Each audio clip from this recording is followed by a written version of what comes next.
What up, my guys? Welcome to another show, man. It's Saturday, NBA Talk with Jay, man. The first Saturday show of the season here, man. We got our guy LJ from H Town on the show. Y'all know he gonna bring us the stats, the trends, all the good info. I'm just the host today, man. This LJ show today, man. So what's up with you, LJ? Everything cool with you, my brother? Yeah, Jay Money, everything is good with me, man. It's always a pleasure to join you on your show, give you some insight on some NBA, and just make some plays and see if we can get some people some money. That's So a fact. let's get right to it. Yeah, let's get to it, man. We're not here to waste people's time. Let's go over here. First game up. Let's go over here to Charlotte in this one. Hornets getting 10 points at the house versus Celtics. Look like Nick Richards is banged up, so the Hornets don't really have a center out there. We'll see. They might be having Grant Williams or something as a center. We know that Jason Tatum's going to be pissed off in this game. Grant Williams went and did like a football move on him, got thrown out of the game as well. Miles Bridges got thrown out in the late game as well. So absolute meltdown. The Hornets actually stuck with the Celtics pretty good yesterday. We saw Charles Lee, which used to be a former assistant coach over there on the Celtics. He really had his team pumped up. LaMelo Ball was going crazy. They were really into that game until they literally just unraveled late in that one. Like I say, the emotions just got to them. Neither team was really getting foul calls. You won't have Jaylen Brown for the Celtics, but you won't have a center over there for the Hornets as well, LJ. Any thoughts on this particular game? I know me personally, I'd lean towards Tatum being a little pissed off in this particular game, the way that Grant Williams went to him over there, man, and with no Jaylen Brown as well. So Tatum, this should be Tatum's game right here, LJ. Any thoughts on this game? Yeah, I can see that happening, Tatum, being mad and upset from what happened last night. But I would just lean basically to the Hornets again. I mean, I think they can cover the spread. I mean, I think that the same things that happened last night. These teams play tough versus each other, but Boston is the better team. But I didn't have anything invested in it just because they played last night. So both of these teams were top 5 against the spread with no rest last year as well. So, but they are missing a couple of pieces on both sides. So I just didn't really dive into it that much. Yeah, if Grant Williams didn't do that and they were still missing Jaylen Brown, then I would take the Hornets here. But some tell me that's like the Celtics aren't the type of team that you want to be lighting a fire under. You know what I mean? So I do know the mindset of the coach over there that he's gonna be telling them, all right, these guys want to play hard, they want to play rough, let's go out there and bust their ass again, man. So he's not really those type of coaches that really lets his players let up. He's a really good motivator as well. But we know, like I say, Charles Lee had his team ready to play, but they are down without their center. So shit, they're looks like Al Horford will be coming back this time around. The Celtics really could just feast down low in this one. This game could go over here once again with the Hornets not really having much paint protection. But I definitely look towards Tatum just to be a little bit pissed, and he's already been going crazy in games regardless, let alone now he has some extra motivation over there with Grant Williams pissing off. So look for Tatum to go over his points, possibly points, rebounds, possibly PRA as well. Tatum revenge spot in this one, man, but they are laying double digits without their. Some people say Jaylen Brown's their best player, but you know what I'm saying? Tatum, Brown, whichever one, they 1A, 1B, but they're definitely missing one of their superstars over there, man. But let's get over here to Toronto in this one. Raptors getting 8.5 points at the house versus the Kings. Both teams on back-to-backs here. The Kings obviously traveling from down there from Atlanta. In this one, Raptors, huge comeback. They were down damn near like 26 points, 24, 26 points versus the Lakers. Before you know it, it's like a 4-point game. I say, here go the Lakers, man. So, damn, I feel sorry for anybody. It's crazy, man. You see these teams get up by a lot of points, and then they literally just let go. LJ, you never used to see shit like this, but whatever. Whoever had Lakers last night, I'm playing for you if you had this spread with them. But what do you think about this game, man? Raptors are obviously depleted, but they are playing hard out there. Kings laying 8.5 on the road. They kind of struggled last night with the Hawks as well. They only end up winning the game by 8. It's a nasty type of game. What do you think about this game? I would lean more Kings to get their team total just because of the Raptors give up so many points. They exerted a lot of energy coming back, trying to cover that versus the Lakers last night. And, I just would lean more that way. King is on a back-to-back, like you mentioned, as well as the Raptors. But the Raptors still give up a lot of turnovers, 17 on the season. And, I think the Kings could capitalize off that. They're top 5 in the league in opponents' turnovers. So as long as they get the points, you get what I'm saying, top 5 in defensive efficiency as well. And the Raptors just give up too many points, Jay. And that's just going to be it at the end of the day. 125 points, that's dead last in the NBA. So I believe the Kings will get their team total. I think it's at 122. I think they can get 122 points. And I'll just leave it at there. I'm not interested in taking the side just because both teams on the back-to-back. And the Kings, like you mentioned, they had to struggle versus Atlanta last night. So I don't know how much energy they're going to have to try to cover the spread tonight. And the Raptors are feisty, and they can always come back at the end and make it a game. You never know. So I'll just stick to the team total with the Kings, 122. Really good point in the chat. This is why the chat just be busting so much, man. Point out things that I know that Davion Mitchell used to play for them, but it just like reminding me, or you know what I'm saying, letting it be known, like you know what I'm saying, refreshing our memory there. So that's a really good look from Jay Chino. Look at Davion Mitchell. Obviously, they didn't think he was good enough, which I mean, we got to be serious. He wasn't fucking good enough. But the only reason why he started was because he playing for the Raptors. But these guys have extra incentive in these type of spots when the team didn't believe in them. They have extra motivation. You obviously have DeRozan going back to Toronto, but I mean he hadn't played on the Raptors in a long ass time. But he's still always going to be motivated there. There was a team that I'm pretty sure that was a team that drafted him, right? Yeah. DeRozan, with the Raptors. No, it was the Spurs, right? DeRozan? He went back to the Spurs. No, my bad. I thought it was the Raptors. It might have been. You got me over here tripping. I'm gassed. My bad. No, but Davion Mitchell for sure, though. Davion Mitchell for sure. That was something recent. That's something fresh on his mind, for sure. There, I feel like that's a really good look there. Davion Mitchell over. What's his points at, Jay? What's his points at? That's actually a really good look, to be perfectly honest with you, man. Yeah, let's see what you see. What I'm saying. Let's see, man. What's Davion Mitchell points? Hopefully it's single digits. Sorry. Hey, look, he played really good defense. But Davion Mitchell over 10.5 points. Fuck, if it was 9.5, I'd be on it. They say FanDuel got the 9.5. Yeah, I can't feel me. You feel me? I'm kind of fucking with that. I like that. I like the narrative with that. You see what I'm saying? Davion Mitchell, he's gonna get his shots up there. He's gonna tell his teammates, look, bro, these motherfuckers didn't think I had enough, bro. Exactly. I really like that. I like that 9.5, Davion Mitchell. That makes a ton of sense to me, man. Let me just see real quick. Let's go to the next game real quick while I just see what I'm saying. But Philly, let's go to get some Philly cheesesteaks real quick. Sixers getting a 1.5 at the house versus the Grizzlies in this one.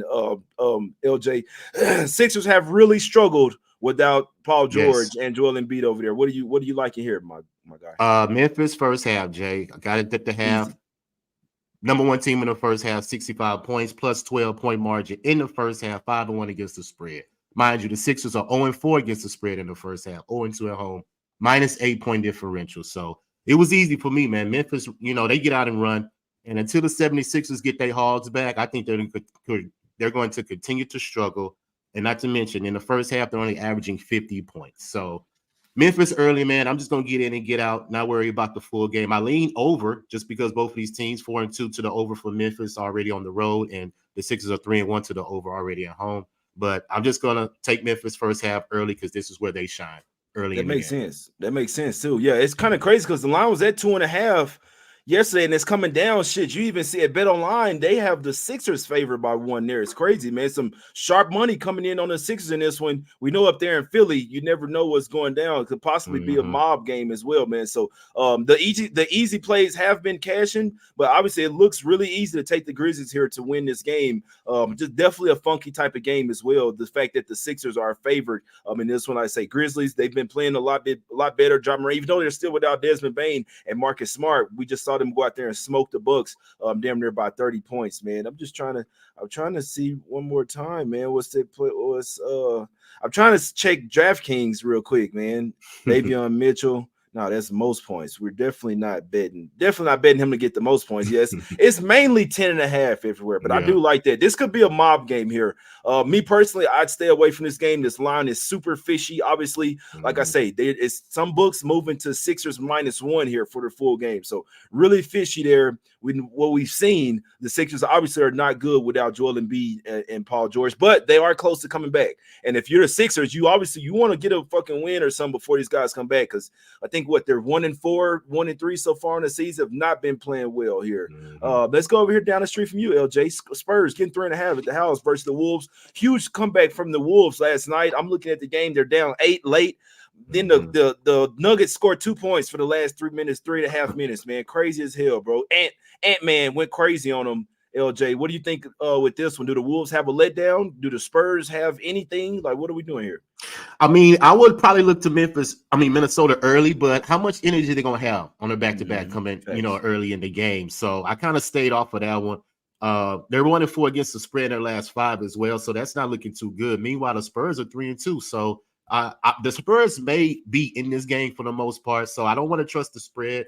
I'm just going to stick to Anthony Edwards, man. I mean, Minnesota, that's the only player on that team that's going to score the most points. He's carrying the load. You know, I think Randall is not a better addition to Cat, in my opinion. You get what I'm saying? He can't really create anything off the dribble. You know, it's all tough shots for John Randall. You know, Karl Anthony could get easy shots in the paint. You know, he could get his own shot. You know, it's just a struggle for Randall to struggle all the time. So I just think Ant is going to continue to carry the load, man. He's averaging 29.5 points on the road versus the West already so far. And he's had 5+ threes made in every game, Jay. So we're just going to go Anthony Edwards over 26.5 points. And I'm going to parlay the over 3.5 threes, get a +120. Nice juice parlay. So, hey, that's what I'm going to stick with and just ride Anthony Edwards, my guy. Nice juice parlay. Yeah, no, that's a fact there. Spurs coming off a win in Utah over there. They're actually 3-1 against the spread in their last 4 games. We know obviously the Wolves are the better team, but you do worry about emotional letdown. Like first off, Ant talked about it after the game. They hate the Nuggets. These two teams hate each other. They almost lost that game, came back and won basically off of a game winner versus Ant. I know they ended up winning by 3, but that shot that put them ahead, that was basically like a game winner right there. They locked them down. So it was a huge emotional win by the Wolves. Now they're going down there to face the Spurs. We know Wemby versus Gobert.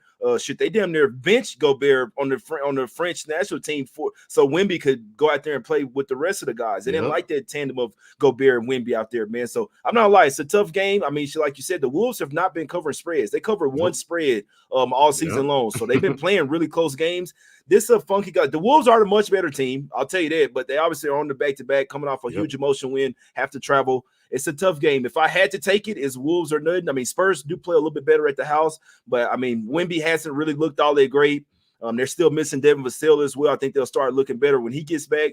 Might still be missing Trey Jones. That's their backup point guard. So Spurs, I thought they'd look a little bit better than they started so far. This game will tell me a lot. I will watch this game closely. It will tell me a lot for sure. But for to pregame, I'm definitely off of this game for sure. And this maybe CP3 assists once again. Couldn't talk you off that. CP3's been racking them assists. Definitely. Let's go over here to your streets. H-Town in this one. Rockets laying 4.5 at the house versus the Warriors. We're wondering when the Warriors are going to drop one. Obviously, they're still without Steph as well. And these teams better fucking take advantage of when Steph Curry's not out there. It hasn't happened. They won back-to-back games at the house versus the Pelicans. And I was thinking last night, I was saying, damn, man, when are we got to pounce on one of these spots going against the Warriors without Steph. You see what I'm saying? This could be the one, LJ. They've lost 10 straight to the Warriors, bro. Yes, they have. They've lost 10 straight to the Warriors, bro. If you can't beat them without Steph, when will you be able to beat them? The Warriors are deep this year. I mean, like, they have a bunch of young talent over there. Obviously, Kuminga still got Gary Payton II. You got Moody. I mean, shit, they done added Buddy Hield, Kyle Anderson. Like, this team is low-key deep as hell. But what do we think about the Rockets here? Is it a possible little bit letdown after that Mavs game? Or what do you think is going on with this? Can the Rockets finally beat the Warriors? I believe they can, Jay, and I'm going to take them. I'm going to be on my Rockets minus the 4.5, and I'm going to be on the under 217.5. I think it's going to be defense play tonight. Sometimes teams just get tired of teams beating up on them. And not to mention, they was with Steph and Clay in those games that they beat us up. Both of those players are not there. And the Warriors going to have a letdown eventually. And I believe this is a team that's feisty enough to get that victory on them. You know, the Rockets have played well at home as a favorite last couple of years. They're 15-6-1 against the favorite as a home favorite going back to last year. And in the first half, 24-16. So I don't mind the first half as well, but I don't want to put that out just because the Warriors may fight early in the game. But I think the Rockets will come back in the second half and get the victory. You know, they've been playing well at home, man. They're number one in turnovers. You know, they don't turn the ball over at all. And we play defense, man. And the fact that the Golden State is averaging 15 turnovers a game, I believe we can get some easy points, get some transition points. And our bench is feisty, Jay. I've been telling people, man, Eason, Whitmore, and Thompson, man, those three right there, they come in the game, and they're some dogs, man. They do not let up, man. They rebound, they steal. I mean, the effort is there. You get what I'm saying? And as long as you have players that's giving you effort, you are always going to be in the game. It's just all about getting shots and converting on the offensive side of the ball. But if your defense is there, you're going to be there. And Udoka preaches the defense. So I think the Rockets give the Warriors a defeat tonight. So I'm on the spread for 4.5, and I'm on the under 217.5. I think I'm gonna ride with you, LJ, because this line, like when I'm looking at the lines, like damn, that 5.5 was a little too much, and it's come down to 4.5. This is their first time being favored over the Warriors in the last the last 10 games as well. So the line is tell like they've been underdogs all 10 of those games, man. So the fact that they're favored here, man, this should be the spot where the Warriors trip up when, and, you know what I'm saying, take this scheduled loss without Steph over there. I mean, they should. Not that they're fat and happy, but they already just got a couple of wins without Steph. You see what I'm saying? They're due for a loss. We got LJ on the show. He has the Rockets hat on. He has the shirt on. And I will be at the game. And he's going to be at the fucking game. Put your lucky jersey on, El Jizzle. I like it. I like it. I like the Rockets. I'm riding with you on that one. It makes perfect sense to me as well. The Rockets, 5, 4, 3, 2. I like that. I like that. Let's go over here to trash ass Milwaukee Bucks laying a point and a half at the house versus the Cavs. How? Tell me how, Jay. I can't do it. It seems trappy, as fishy as hell. I'm not fucking with it. I wouldn't look towards Dame to have a bounce back game. Dame was so ass last game. My guy out there, bro, had 4 points, bro. Bro was 1 of 12 from the field, 0 of 6 from three-point land, minus 29. Man, it wasn't worse than Brook Lopez old ass minus 35 though. I can't fuck with him, even though Cavs coming off a back-to-back. Before I'd mess with Milwaukee, I'd take Dame points. So the line is telling us we should take the Bucks. Obviously the books don't really hand out free money. You have a 6-0 team here playing a 1-4 team, and they're underdogs. It's crazy. I can't bet the Bucks though. I'm sorry. I would look towards Dame over his 22.5 points, sir. LJ, what are you thinking?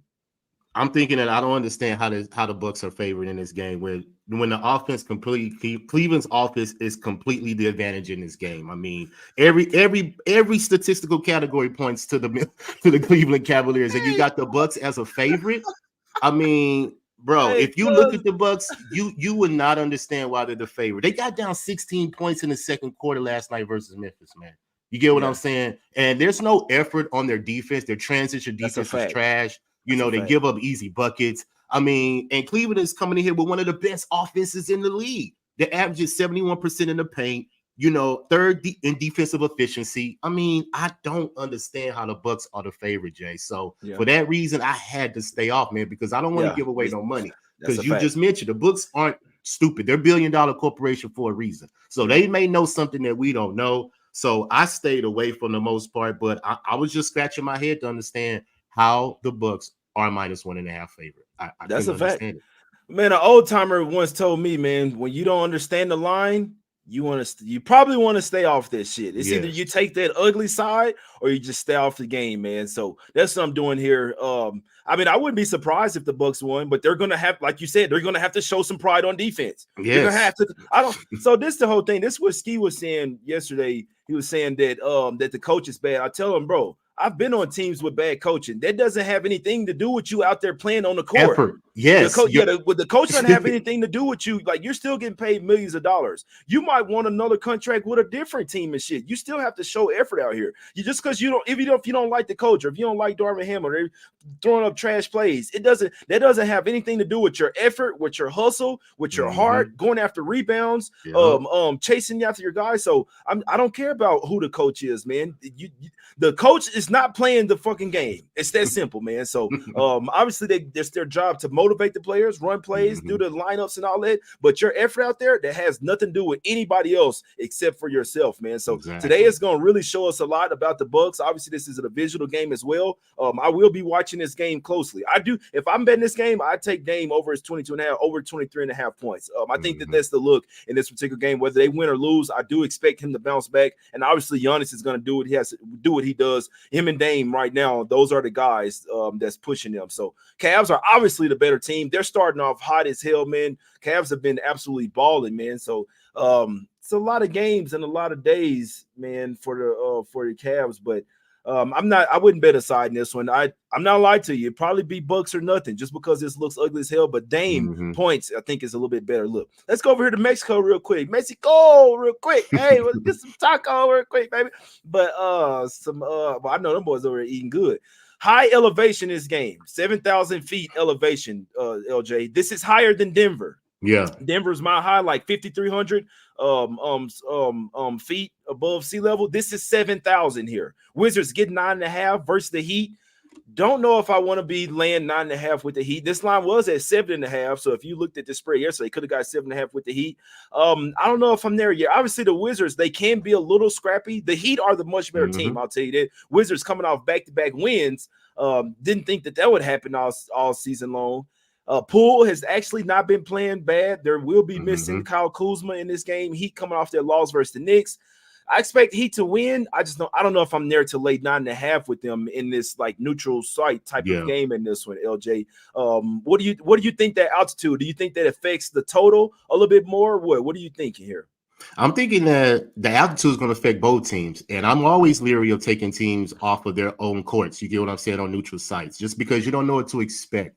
And the Wizards are feisty as a dog, man. You know, they play well, and I wouldn't be surprised if they covered this 9.5, just because of how motivated the Heat are going to be. You get what I'm saying? I've seen a couple of games. You know, they don't seem to be into it. The energy's kind of low, in my opinion. So Washington can easily take advantage of that. And the Heat are 1-3 against the spread, and the Wizards have scored 116 points 3 games in a row, bro. So, and the Heat, you know, 5th worst shooting percentage in the NBA. So I didn't dive into this game too much, just because I don't know how the motivation is going to be for the Heat to cover 9.5 spread. So I would be Wizards or nothing for me, but I didn't take anything. Yeah, Wizards or nothing means likely nothing for me. He started out 1-3 against the spread so far in the season, man. So I think I'd like some games better after this. Like after these teams are coming off the Mexico City game and then they're going back to the regular cities. That's when I'd find a play based off this. I'll watch the game, see what's going on, but man, my guy Star Warrior said he likes Hero over his props, points and assists there. Couldn't talk you off. He obviously watched every Heat game. Like I say, Poole has to do really well here. I wonder what Sarr's blocks it. I wonder what Alex Sarr's blocks it. I feel like that could be potentially a really good spot in this game, man. Because Sarr, he's really not too bad at defending the paint over there. He had 4 blocks in the last game versus over the Hawks. 1.5 minus 154. Nah, hell no. I 2.5, need 225. Plus 225, yeah. For 3 plus. Yeah, no, I need some. I'd want the over 1.5, but yeah, that's a little much for that's a little much there. Sorry, let me see. So yeah, he's had 2 blocks both games. Yeah, I don't want that's why I don't really like the props, man. But yeah, I would look at Sarr's blocks in this. Damn, it's a nice price. You need to get 3 though, but that plus 25, yeah, fuck that. Let's go over here to Phoenix here. Suns laying 12.5 at the house versus the Blazers. Blazers been kind of scrappy. They were right there with OKC last night. Before you know it, they're getting blown out by 20 points, man. It's crazy as hell. Do we trust the Suns? Suns are a great team, obviously. I mean, Kevin Durant, Booker, and Bill probably be back in this game, but anytime you got those 3, you got guys. I believe his name's Ryan Dunn over there. Yeah. Like these guys been balling, man. He's been good. Yeah, the Suns starting off 4-1. I'm not surprised whatsoever. Nice comeback win versus the Clippers as well. What do you think about this game, my guys? Do we trust the Suns yet? Laying 12.5, and the Blazers have actually been a really good dog in these type of prices. I wouldn't trust them to later 12.5. Not right now. You know, Portland is good, 10-3-2 against the spread last year with no rest. So they've been one of the top teams doing that. So I wouldn't trust the spread. I would trust the Suns just to win the game, just because I believe in their defense now, man. Budenholzer has come over there and put a defensive mindset to that team. And I like that rookie that you just mentioned. You know, he's been getting some good minutes for the fact that Nurkic team to play himself off the court when on that pick and roll, and he's a liability on defense. So they go to Plumlee. You know, they bring him in. You know, he's good offensive on the rebounds, getting them extra possessions. Yeah, so what's Plumlee rebounds? Chat, let us know what's Plumlee rebounds. But I'm looking for the Suns to win the game. I would take them early just because they've been good in the first half. But their team total is looking good as well. You know, so they're going to have to put up points. And usually when they're down in the first half, they tend to roar back in the second half. And I would probably look at a live line if Portland is in the game, late in the game, look at a live line with the Suns, just because they're 4-1 against the spread in the fourth quarter. And every fourth quarter that they won, they've won the game. So I would more look at it that way. But other than that, I didn't take anything for us initially, pre-bet, but I'll look for some live. Yeah, no, that's a fact, man. They say KD was arguing with people on Twitter and shit. I don't know why he be doing that, man. I got M's. I'm going to, man. I'll be having so much fun, man. He probably be gassing up though, looking at his phone. You know, KD smoke a lot of weed, so he's looking at his phone like, man, let me talk some shit to these motherfuckers for a little bit, man. I'm gonna look at my mentions I mean, real he ain't quick, but doing nothing else. He ain't got no kids. He ain't got no yeah, wife. facts. Yeah, man, he boy could be living it up, boy. Oh boy, I'm so glad that I'm not there, man. But whatever, that's a whole other conversation. Yeah. Suns, yeah, we'll see how much money on. Hey, if all the money on them, the Suns might be one of them teams this year where they in these type of spots where all the money on them, you know, they win by 7-8 points. Yeah. They won no parts of like covering the spread and winning by 20 points. So that when players are starting to mention he don't care about your parlays, that lets you know right there that them boys, like, they probably, you know what I'm saying, they probably talking to the bookies like, okay, y'all, hold on, how much money on me to score so and so? Exactly. All right, bet. I'm gonna start passing the ball in the fourth quarter, man. So why even mention the bettors? Well, why do you even have to do that? Like, you know what I'm saying? Y'all won the game. Mm-hmm. Why do you even have to add in the fuck y'all parlays? I'm telling you, man, they be knowing. Oh, I believe it too. Everybody that bets props has seen where all the money is on one guy to score a certain amount of points, 26.5, and then they land on 25 or something. You know what I'm saying? Yeah. And everybody has been there before. So sometimes I'll be knowing, man, but I wouldn't be surprised if KD, you know what I'm saying, if they let the Blazers hang around in this particular game. Looks like all the money's on the Suns here. Mm-hmm. Blazers could possibly be a little bit feisty here as well, man. But they have been traveling every single game. They was at home versus New Orleans, then Sacramento, then LA, then back home, and then now they're back to Suns as well. Mm-hmm. Back-to-back, third game in 4 nights. Oh shit, it's actually 5th game in 7 nights for the Blazers. That's not great, but they're still a young team, and the season is so young as well that it doesn't really matter. But 5th game in 7 nights with travel as well is not the best thing. But like I say, if the Suns taking them lightly, it doesn't matter if it's 5th game in 7 nights for the Blazers. If the Suns aren't playing defense and letting them stay in it, so definitely tough spot. But yeah, I didn't see that those Blazers 5th game. And we can look at DeAndre rebounds. DeAndre 8 rebound game. You get what I'm saying? I didn't see the prop stuff yet. Going back against the Suns, shit, if his bum ass play. Yeah, the prop's not up yet, so we don't even know if he's gonna play. So that was bum, bro. It's probably better if he don't play. Start clinging. If they start clinging, I'd like put that shit.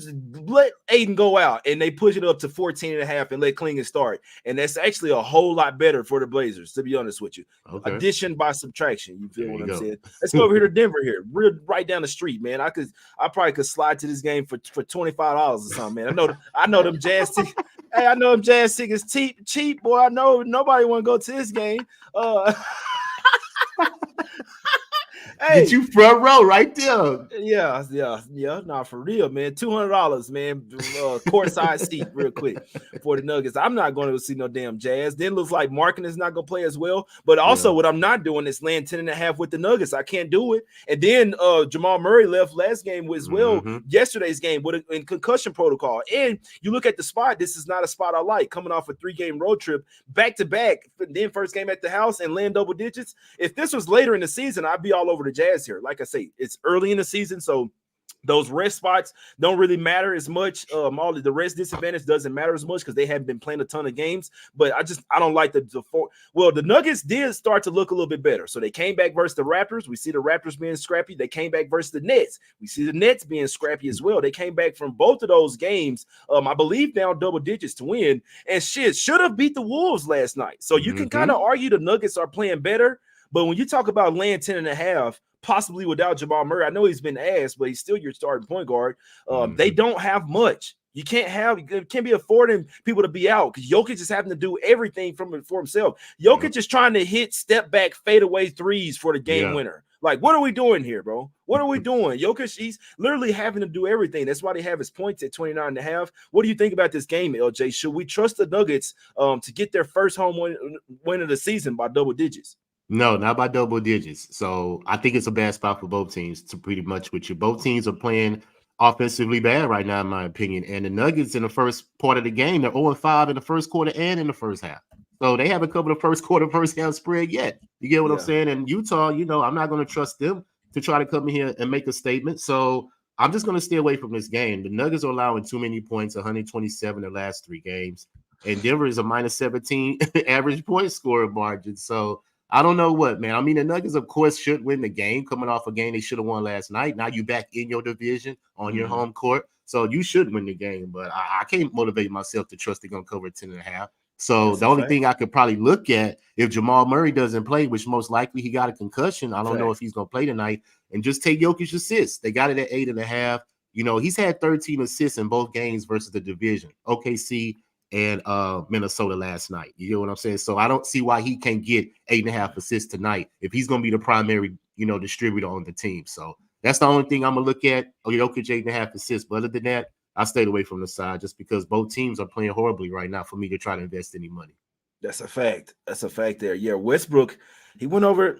Man, what's his rebounds? What's Westbrook's rebounds assists? If Murray's out, that's going to help, man. If it says 6.5 again, that's got to be the spot, man. Kevin Huerter is out. He's out versus the Raptors. That's bad. That's not going to help the Kings out there. I wonder how much they moved the line just for that. What do you see Westbrook's rebounds assist at? If Murray's out right now. Let's see here. Let's see if it's up. The Kings game barely even moved a half point. Them boys do not give a damn. Hey, Omni won. He said, I'll be in Black Hawk for a minute, gonna vibe. Have you seen me there before, bro? Have you ever seen me there before? Omni, if you hit me up on Twitter, bro. At J I don't have it up yet. Send me a DM, because they don't know about Murray. They scared. That's what they is. They scared. Omni said he gonna be at the Ameristar. Hit me up on Twitter, my guy. Maybe we can link up one time, man. I gotta go cash some tickets up there, so I'll be up there at some point. Says Clarkson points. Clarkson is out for a while, bro. Clarkson's out for like 4 weeks or something like that. Jordan Clarkson will not be playing in this game. What else? A few more people, they like Keontae George over 17.5 points. Filipowski, man, how you saying the name? Filipowski over 16.5 PRA. Westbrook double. Boy, you going crazy. You could say Westbrook double. I bet that's about plus 400. That's so they liking some stuff in the chat there. What's the biggest set for tonight? Omni, hit me up, man. Slide through, man. Drinks on you one time for the one time, man. Last game up. Let's go over here to LA in this one. Clippers. The Clips gonna clip, getting 5.5 points at the house versus the Thunder in this one. Then do you think it's easy? We just take the Thunder here, they smack the Clippers up, or do you think the Clippers finally get their first win and into it dome? No, I think the Oklahoma City gonna smack them up, to be honest with you. So I'm already on Oklahoma City. Yes, I took them minus the 5.5, man. I think they're the best team in the West, man. I just think the 4-1 against the spread in the first quarter, 4-1 against the spread in the full game. I mean, they come out early, smack you up, and if you think you can come back in the third quarter, second half, they're gonna come smack you up in the fourth quarter and take the game, man. I mean, they play very, very well together. And they don't even have Hartenstein yet. I don't think Hartenstein's came back yet. Hartenstein's still hurt. Yeah, so once he come back, what about Caruso? They don't have Caruso yet either? Bring that shit. Omni, hit me up on Hey, hit me up real quick, cuz. Shut down the show. Yeah. But no, Jay, I'm gonna be on Oklahoma City, man, simply because their defense, they create turnovers, man. And the Clippers are averaging 17 points a game. 17 turnovers a game. Oklahoma City averaged 20 points off opponents' turnovers. So that's how they give points, transition, points, fast breaks. So I'm all on Oklahoma City, plus 18 average scoring margin, allowing under 100 points a game, man. Number one in defensive efficiency. So I love Oklahoma City, what they're doing. I love Shea. You can look at his 28.5 points. Also, over 5.5 rebounds. He's had 7+ rebounds in every game except one. So the books are going to raise that number because he's going to make them raise it. He gets in the paint and rebounds and creates the offense for the team. So if you're going to keep that at 5.5, I'm going to continue to smash it. So until they see it, I'm going to keep getting money. So Shea over 5.5 rebounds is my best bet in that game. And I'm on the 5.5, man. Thunder, let's roll. Hey, I can't talk you off. The Thunder been absolutely balling. Shit, my jacket kind of matched their uniforms right now as well, man. So, but it kind of it matched the old Clippers uniforms. Yeah, my only hesitation is that Clippers still hadn't got their first win and into it dome. And obviously the Thunder are a jump shooting team, which I mean they're a great jump shooting team. I mean they can get in the paint, they play defense as well. So it's not like they're just a jump shooting team like they're the Warriors. But when you go into that dome, shit's different. Like people that have never played in there. the shot sight. So there's a thing that's like with shooters, it's called sight lines. It's like when you're looking at the basket, all the shit that's in the background. You know what I'm saying? That's why when the college basketball players are playing in their conference tournaments, you always take the unders in the first half unders, because it takes the shooters a while to get used to those new arenas and stuff. So that's the only thing that I worry about the Thunder here. Obviously, Clippers coming off of a couple of bad losses as well at the house. They lost to the Blazers, and then they were up by 20 points versus Suns, ended up losing that one. Third straight home game. Clippers first quarter might not be a bad look. It'll take a little time for the Thunder to get used to that arena. The Clippers have obviously already been playing there. Third straight home game, coming off back-to-back losses. That first quarter actually makes a ton of sense. They're 4-1 against the spread in the first quarter so far. Yeah, and especially the Thunder traveling as well from the back-to-back as well. The Clippers first quarter actually makes a ton of fucking sense, to be honest with you. Now I'm just talking it out with all of the facts and all of the things that make sense in this game. Clippers first quarter makes a ton of sense, and they don't have to win the game. And that's what they've been doing, LJ. Coming out hot, first quarter, first half, can't sustain the lead over the full game as well.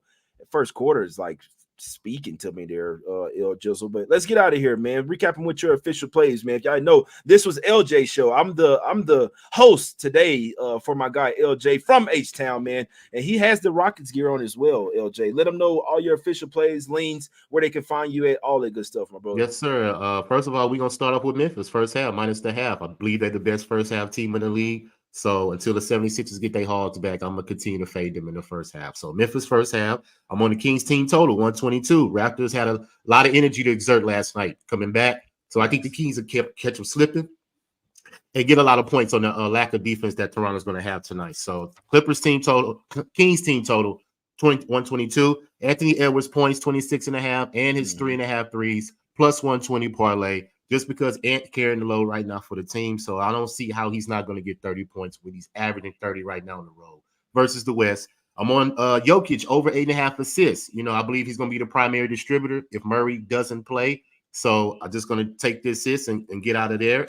And I'm going to take Oklahoma City, man, minus the 5.5. And I'm going to take over 5.5 assists, rebounds for Shea. So I think Oklahoma City take care of business and continue their winning streak in the Western Conference. So those are my plays. What about the Rockets? The Rockets, I'm sorry. The Rockets, minus 4.5 and the under 217.5. My fault. That's what I'm playing tonight. I will be live at the game, looking at my money, cash and plays. So, I'm going to love it tonight. It's going to be a good Saturday night, Jay. So, they can follow me at LJ at Sports Media at Twitter and on YouTube, LJ from Houston. We put up our Week 9 NFL picks last night, me and Marley. So, go over YouTube right now. What's the picks? Oh man, it's too long for to go through the picks. Right tell them to go. What's your best three? What's your best three? My best three is the Washington Giants under the total. I'm gonna take Miami plus the 6 for Buffalo. Sharp play. Yeah, and one more. The Bears. I'm gonna take the Bears over the Cardinals. The Bears coming off some sharp ass looks right there, bro. Yeah, so nice those are my three bets right there. So y'all can go follow, go on YouTube right now. See all the plays that I put up. LJ from Houston, Raw Words Podcast. Just type it in, and I'll come up right there. So, I always appreciate you, Jay, for letting me join, man. I probably got like 20 NFL plays over there. Go check out that show, man, with my guy Marley and LJ, man. I got to come back to H-Town one time, too, man. Let's do it, man. Either y'all come to Denver or I'll come to H-Town. I mean, I'm definitely coming there, but y'all got to come to Denver, man. Gonna come in, you know what I'm saying? Have some fun real quick. They love us out here, man. But no, but I got to go back to H-Town one time for real, man. Yes, sir. Now, them good looks. Now, we ride with LJ today, man. I love them looks. Them are some great plays. The NBA ones and the NFL ones, some super sharp ones as well, man. It's going to be a good day today and tomorrow, LJ. I feel that, man. I appreciate you for coming on the show. Y'all go follow him right now at LJ Sports Media on Twitter, and you'll go follow him as well on YouTube, man. Him and Marley doing the NFL. Pretty sure they got some college football, all type of stuff over there, man. Go check them out right now. Hope y'all have a great day, great weekend. Appreciate y'all for coming to check us out on the Saturday show, man. It's all love. It's Us Against the Bookies. Y'all go get that cash out there, baby. We out, baby. Let's go.